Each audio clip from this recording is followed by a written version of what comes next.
Okay, we've got a Johnson rifle to shoot here today, and this is a very unique gun.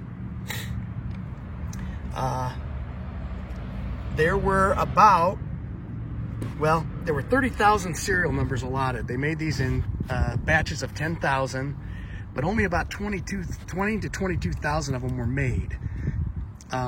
This particular one was made shipped to the East Indies on January 7th, 1942.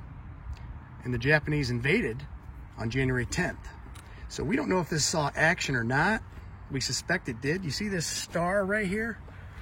That means the Dutch accepted it. But we're gonna shoot this today, and we got it next to the M1 Garand because that was, Melvin Johnson created this, and then he tried to sell it to the U.S. Army, but they decided to stay with the M1 Garand, which is a great gun. But we're pretty fortunate to have this on loan. I'd tell you who loaned it to me, but I'd endanger the community and the video would get taken down. But we're very grateful to have it here today. We're going to shoot it. So I'm going to hand this phone to TR. And this is kind of interesting. The barrel moves. And you load it right here through the side gate. Had a 10-round rotary internal magazine. And the Dutch ordered 30,000, but they got fewer than 3,000 of them. They sold some of them back to the Marine Corps. And about 625 of them were carried by Marines. Okay. Definitely got to put the ears on for this. Set that right there while I put these on.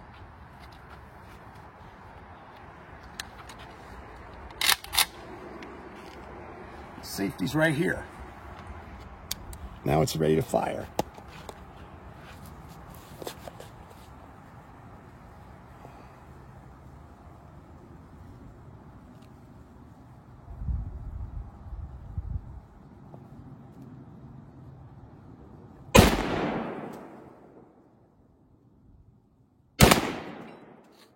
Wow, that hits hard.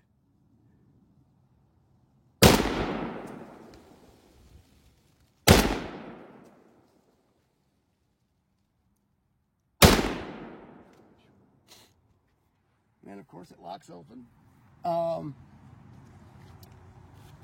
These are pretty rare. A lot of them were purchased after the war and they were sporterized. This is an actual, what one would have looked like. We've got the build sheet here that it came with. The first 10,000, this was in the first batch of 10,000.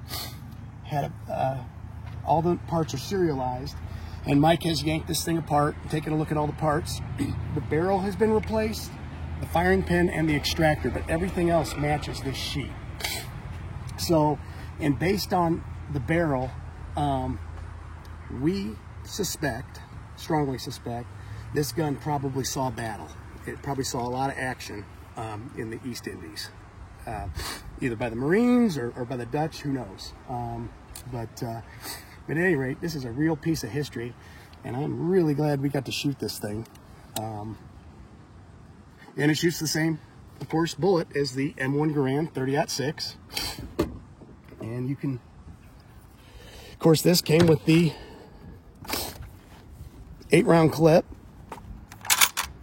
And you load it, you keep your hand like this, force it down, and that prevents you from getting M1 thumb.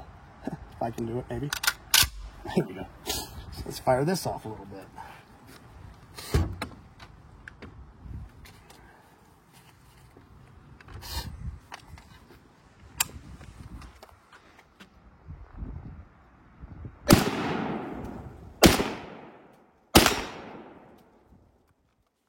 Malfunction. What happened there?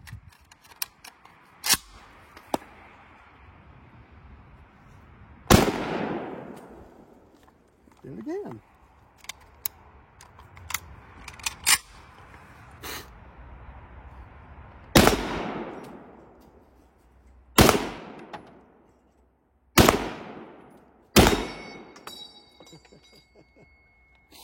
So if you've played Call of Duty ever, you've used this thing. But I'm pretty sure you've never seen this guy.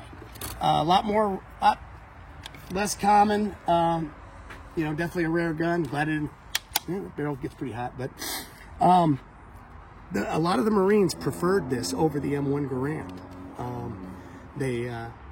It was lighter. It held 10 rounds. You would use a stripper clip on the side and push that in. I'm not sure how well that would have worked. I don't know, especially under stress in battle. Might have been challenging, but regardless, this is a real neat gun. I'm real grateful we got to shoot it. And thanks to the folks who loaned it to me. At any rate, thanks for watching Ghost Gun Range.